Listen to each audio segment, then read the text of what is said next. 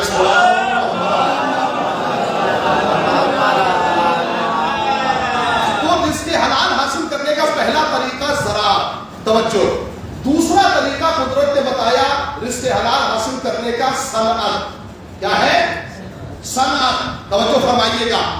تیسرا طریقہ بتایا رزق حلال کا تجارت. اور کہا کہ کہاں جنگلوں میں بھاگے جا رہے ہو, آؤ ہم تمہیں تجارت بتاتے ہیں, ایسی تجارت جو تمہیں جہنم کی آگ سے محفوظ کر لے. اللہ نے تجارت کی. کیسی؟ مومنین کے نفسوں کو خریدا, اس کے عوض میں اپنی مرضی رکھی. مومنوں کے نفسوں کو خریدا. دیکھیے معاملہ یہ ہے کہ آج کے دور میں اگر کوئی نوکری کا اور سرکاری نوکری کا خواہ ہے تو وہ خواہ بھول جائے. آج کے دور میں بالکل جو ہے وہ اثر نہیں ہے. تو میرے عزیزوں پھر کرے کیا؟ کہا انہی رزق حلال میں سے کچھ تلاش کر لو. دل لگائیے گا, انہی رزق حلال میں سے کچھ تلاش کر لو. دیکھیے معاملہ یہ ہے ہمارے یہاں بزنس کی طرف توجہ بہت کم ہے, بہت کم ہے. لیکن میں نوجوانوں سے، چونکہ نوجوانوں کے ہاتھوں میں ہمارا مستقبل ہے، لہٰذا میں نوجوانوں سے خطاب کر رہا ہوں. میرے عزیزوں، ہمارے یہاں جب بھی اگر کسی سے بزنس کی بات کیجئے، تجارت کی بات کیجئے، تو وہ چاہے وجود چھوٹا ہو لیکن اپنے قد سے بڑا بزنس کرنا چاہتا ہے. ایک مرتبہ چاہتا ہے کہ بہت لمبا بزنس ہو، اور اسی لیے ساری ہمت جو ہے وہ ٹوٹ جاتی ہے، پھر اس کام کو کر نہیں پاتا. میرے عزیزوں، نبی اکرم نے فرمایا کہ تجارت کے اندر 90% فائدہ، چھوٹا بڑا نہیں، تجارت جیسی بھی ہو 90% کا فائدہ ہے. میں موضوع آپ کی خدمت میں دے رہا ہوں. اللہ نے اپنے بڑے بڑے نبیوں سے وقت پڑنے پر چھوٹے چھوٹے کام کرائے. دل لگائیے میں کیا کہہ رہا ہوں. جناب نوح بڑھئی تھے، جناب موسیٰ لوہار کا کام کیا کرتے تھے. پروردگار یہ اتنے بڑے بڑے انبیاء یہ اتنے چھوٹے چھوٹے کام کرا رہا ہے، یہ کیوں چھوٹا کام کرا رہا ہے؟ یہ بڑے نبی ہے نا تو ان سے بڑا کام کرا.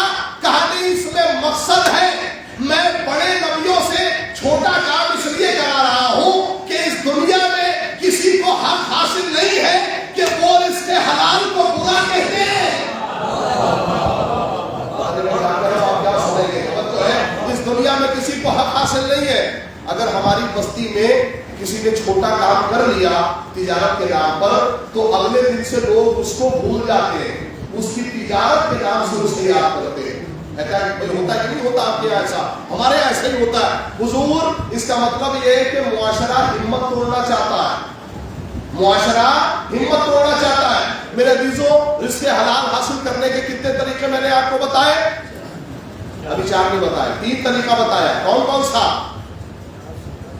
زراعت، جزاک اللہ، صنعت، تجارت. پروردگار یہ پورا مجمع اس انتظار میں ہے کہ ان تینوں چیزوں کو تاریخ اسلام میں ایک جگہ پر دیکھ لیں. میں دیکھنا چاہتا ہوں، اسے کیسے سنیے گا. ان تینوں چیزوں کو تاریخ اسلام میں ایک جگہ پر دیکھ لیں. میرے عزیزوں، اگر تینوں چیزوں کو تاریخ اسلام میں ایک جگہ پر دیکھنا ہے تو تنہا میرے مولا علی کی ذات ہی کافی ہے. اس نے اپنے بعد میں مزدوری کی، زراعت کا کام انجام دیا، نبی کی جوتیاں سلی، صنعت کا کام انجام دیا. لیکن علی نے یہ جو دونوں کام کیے ہیں نا، یہ جاگتے ہوئے، یہ جاگتے ہوئے. لیکن جو تجارت کی ہے وہ جاگتے ہوئے بھی کی اور سوتے ہوئے بھی کی. لیکن جو تجارت کی ہے وہ جاگتے ہوئے بھی کی اور سوتے ہوئے بھی کی. اگر جاگتی ہوئی تجارت دیکھنی ہے تو میسم تمار کی دکان پر خورمے کی تجارت، اور اگر سوتی ہوئی تجارت دیکھنی ہے تو بستر پیغمبر پر تجارت.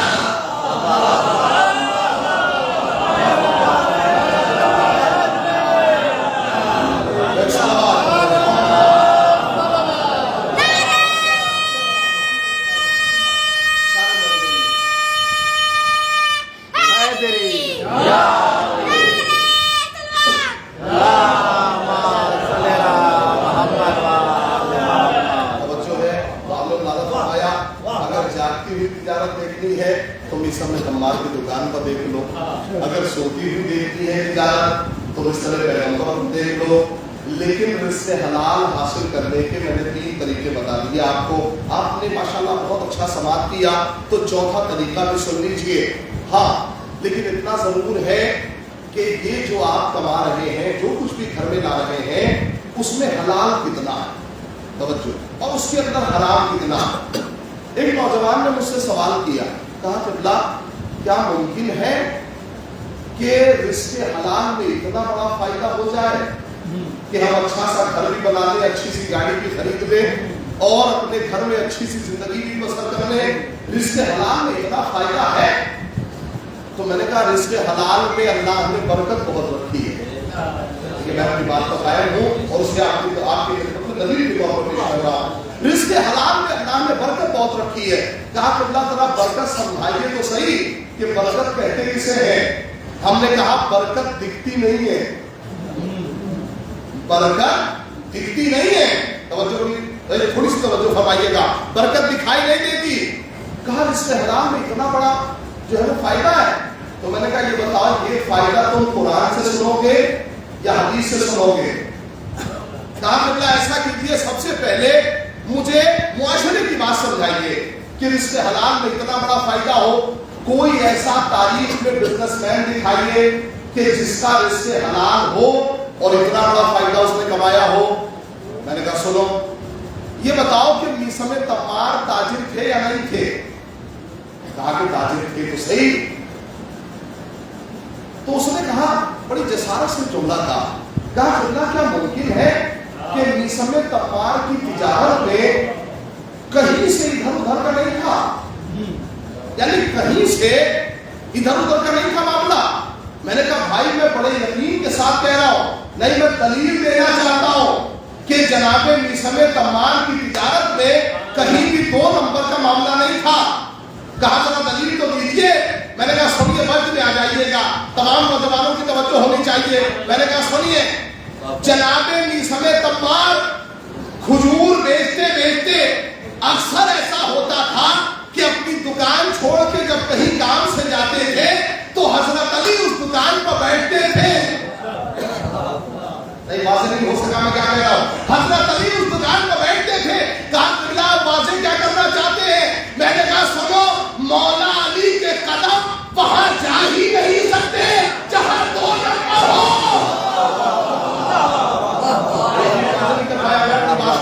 کہا حضرت علی کے قدم وہاں جا ہی نہیں سکتے جہاں 2 نمبر کا حساب ہو. مولا کائنات کے قدم جہاں جائیں گے وہاں بالکل خالص معاملہ ہوگا. حضرت علی جس دکان پر بیٹھیں گے، جہاں حضرت علی کے قدم جائیں گے وہاں بالکل خالص معاملہ ہوگا.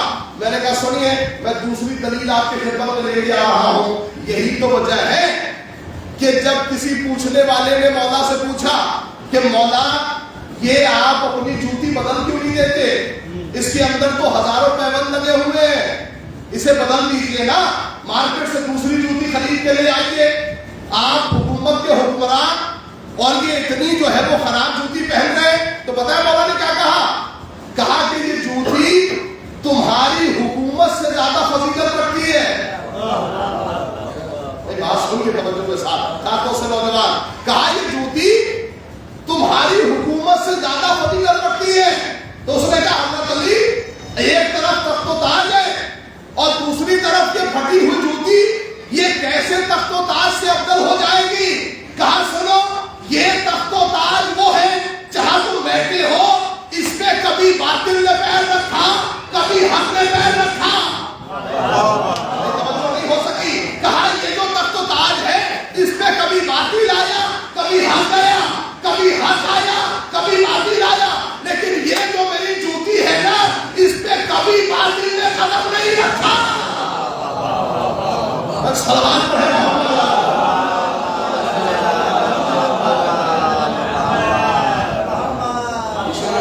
بات کیا رکھیے گا.